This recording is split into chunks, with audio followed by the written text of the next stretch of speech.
New tonight, a former fugitive of justice now admits that he ripped off families here in Western New York by cashing in on the heirlooms of their deceased relatives. Call for Action's Al Vaughters is here with more on this. Al? Well, Jackie, Anthony Montalban, formerly of Cattaraugus County, convinced a number of families he could get a good return on their late loved ones' valuables. But that didn't happen. And when folks started clamoring for their money, Montalban skipped town. When John Macaluso's father died last year, John and his family needed someone to sell off their dad's personal effects, and they were referred to 49-year-old Anthony Montalban, an auctioneer from Delavan. They took Montalban and a female companion through their father's home on the west side, and he assured them he could get thousands of dollars for their belongings. You'll have a record of everything, an invoice.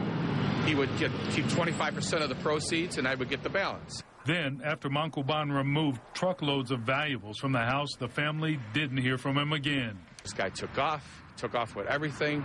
There's a state police handling this thing. You better call them and file it. And we were like devastated. I said, oh my God. He said he took some of our personal stuff, that stuff we weren't even going to sell.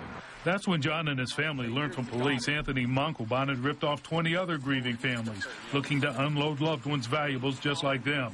And Montalban had just been paroled after doing time for other scams. It was an easy way to come up with money, and he doesn't seem to have a drug problem of any kind. He used the money to live on. Sal Abadi was at Montalban's side when he pled guilty in state court to 1 count each of scheming to defraud and grand larceny. Montalban admitted selling off many of their valuables and keeping the money and then disappeared. He was later arrested in Texas and returned to Buffalo just last month. He's also tried to help locate the merchandise that was taken and return it to the people who were taken advantage of. Authorities tell us a lot of the belongings Montalban could not sell he put into storage, and prosecutors say they'll be notifying all the victims this week, letting them know how they can claim their loved ones' valuables. Montalban returns for sentencing next month. Al Vaughters, News 4 at 5:30.